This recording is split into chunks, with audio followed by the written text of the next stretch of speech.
If you have any questions, please feel free to ask. Why do you think these CEOs are leaving your manufacturing council? Because they're not taking their job seriously as it pertains to this country. We want jobs, manufacturing in this country. If you look at some of those people that you're talking about, they're outside of the country. They're having a lot of their product made outside. If you look at Merck as an example, take a look where, take a look at where their product is made. It's made outside of our country. We want products made in the country. Now, I have to tell you, some of the folks that will leave, they're leaving out of embarrassment because they make their products outside. And I've been lecturing them, including the gentleman that you're referring to, about you have to bring it back to this country. You can't do it necessarily in Ireland and all of these other places. You have to bring this work back to this country. That's what I want. I want manufacturing to be back into the United States so that American workers can benefit. Let me ask you, why did you wait so long? I didn't wait long. I didn't wait long. I didn't wait long. I wanted to make sure, unlike most politicians, that what I said was correct, not make a quick statement. The statement I made on Saturday, the first statement, was a fine statement, but you don't make statements that direct unless you know the fact. It takes a little while to get the facts. You still don't know the facts. And it's a very, very important process to me, and it's a very important statement. So I don't want to go quickly and just make a statement for the sake of making a political statement. I want to know the facts. If you go back to my, in fact, I brought it. Who did you bring, Mr. President? As I said on, remember this, Saturday, we condemn in the strongest possible terms this egregious display of hatred, bigotry, and violence. It has no place in America. And then I went on from there. Now, here's the thing. As to, excuse me, take it nice and easy. Here's the thing.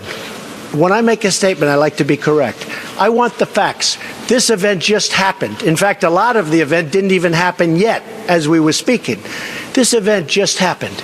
Before I make a statement, I need the facts. So I don't want to rush into a statement. So making the statement when I made it was excellent. In fact, the young woman, who I hear is a fantastic young woman, and it was on NBC, her mother wrote me and said, through, I guess, Twitter, social media, the nicest things, and I very much appreciated that. I hear she was a fine, really, actually an incredible young woman, but her mother on Twitter thanked me for what I said. And honestly, if the press were not fake, and if it was honest, the press would have said what I said was very nice. But unlike you and unlike you and unlike the media, before I make a statement, I like to know the facts. They don't. They don't. Here's Andrew Anglin. Listen, how about a couple of Mr. Trump, was it terrorism, that event? Was that terrorism? Say it. What? The CEO of Walmart said you missed a critical opportunity to help bring the country together. Did you? Not at all. I think the country, look, you take a look. I've created over 1 million jobs since I'm president. The country is booming. The stock market is setting records. We have the highest employment numbers we've ever had in the history of our country. We're doing record business. We have the highest levels of enthusiasm. So the head of Walmart, who I know, who's a very nice guy, was making a political statement. I mean, I do it the same way. And you know why? Because I want to make sure, when I make a statement, that the statement is correct. And there was no way of making a correct statement that early. I had to see the facts, unlike a lot of reporters. I didn't know David Duke was there. I wanted to see the facts.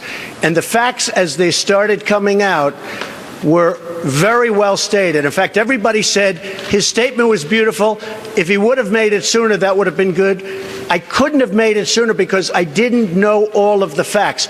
Frankly, people still don't know all of the facts. It was very important, excuse me, it was very important to me to get the facts out and correctly, because if I would have made a fast statement, and the first statement was made without knowing much other than what we were seeing. The second statement was made after, with knowledge, with great knowledge. There's still things, there's still things that people don't know. I want to make a statement with knowledge. I wanted to know the facts. Okay. Two questions. Was this terrorism? And can you tell us how you're feeling about your chief strategist? Well, I think the driver of the car is a disgrace to himself, his family, and this country. And that is, you can call it terrorism, you can call it murder, you can call it whatever you want. I would just call it as the fastest one to come up with a good verdict. That's what I'd call it. Because there is a question. Is it murder? Is it terrorism? And then you get into legal semantics. The driver of the car is a murderer. And what he did was a horrible, horrible, inexcusable thing. Can you tell us how you're feeling about your chief strategist, Mr. Bannon? Can you talk about that? I would echo Maggie's question. Steve Bannon is... I never spoke to Mr. Bannon about it. But can you tell us broadly what your... do you still have confidence in Steve? Well, we'll see. Look, I like Mr. Bannon. He's a friend of mine. But Mr. Bannon came on very late. You know that. I went through 17 senators, governors, and I won all the primaries. Mr. Bannon came on very much later than that. And I like him. He's a good man. He is not a racist. I can tell you that. He's a good person. He actually gets a very unfair press in that regard. But we'll see what happens with Mr. Bannon. But he's a good person, and I think the press treats him, frankly, very unfairly. You to defend your national security advisor, H.R. McMaster, against all these attacks. I did it the last time. And he called on it again, linking this Senator McCain? To the alt-right. And Senator McCain, you mean the one who voted against Obamacare? And he said who is Senator? You mean Senator McCain who voted against us getting good health care? McCain said that the alt-right is behind these attacks, and he linked that same group to those who perpetrated the attack in Charlottesville. Well, I don't know. I can't tell you. I'm sure Senator McCain must know what he's talking about. But when you say the alt-right, define alt-right to me. You define it. Go ahead. Well, I'm saying, define it for me. Come on, let's go. Senator McCain defined them as the same group. Okay, what about the alt-left that came charging at him? Excuse me. What about the alt-left that came charging at the, as you say, the alt-right? Do they have any semblance of guilt? This is Senator McCain's statement. Let me ask you this. What about the fact they came charging with clubs in their hands, swinging clubs? Do they have any problem? I think they do. So, you know, as far as I'm concerned, that was a horrible, horrible day. Wait a minute. I'm not finished. I'm not finished, fake news. That was a horrible day. Protesters on the same level as I will tell you something. I watched those very closely, much more closely than you people watched it. And you have, you had a group on one side that was bad, and you had a group on the other side that was also very violent. And nobody wants to say that, but I'll say it right now. You had a group on the other side that came charging in without a permit, and they were very, very violent.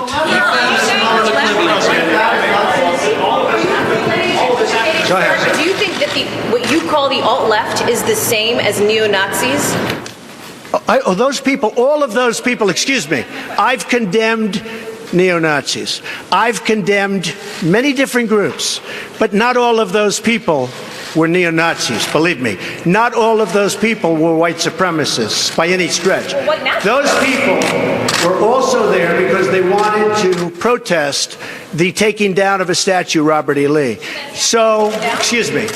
And you take a look at some of the groups and you see, and you know it if you were honest reporters, which in many cases you're not, but many of those people were there to protest the taking down of the statue of Robert E. Lee. So this week it's Robert E. Lee. I noticed that Stonewall Jackson's coming down. I wonder, is it George Washington next week? And is it Thomas Jefferson the week after? You know, you really do have to ask yourself, where does it stop? But they were there to protest, excuse me. You take a look the night before, they were there to protest the taking down of the statue of Robert E. Lee. Infrastructure question. Go ahead. Should statues of Robert E. Lee stay up? I would say that's up to a local town, community, or the federal government, depending on where it is located. Are you against the Confederacy? How concerned are you about Race relations in America, and do you think things have gotten worse or better since you took office? I think they've gotten better or the same. Look, they've been frayed for a long time, and you can ask President Obama about that because he'd make speeches about it. But I believe that the fact that I brought in, it will be soon, millions of jobs. You see where companies are moving back into our country. I think that's going to have a tremendous positive impact on race relations. We have companies coming back into our country. We have 2 car companies that just announced. We have Foxconn in Wisconsin just announced. We have many companies, I say, pouring back into the country. I think that's going to have a huge positive impact on race relations. You know why? It's jobs. What people want now, they want jobs. They want great jobs with good pay. And when they have that, you watch how race relations will be. And I'll tell you, we're spending a lot of money on the inner cities. We're fixing the inner cities. We're doing far more than anybody's done with respect to the inner cities. It's a priority for me, and it's very important. Mr. President, are you putting what you're calling the alt-left and white supremacists on the same moral plane?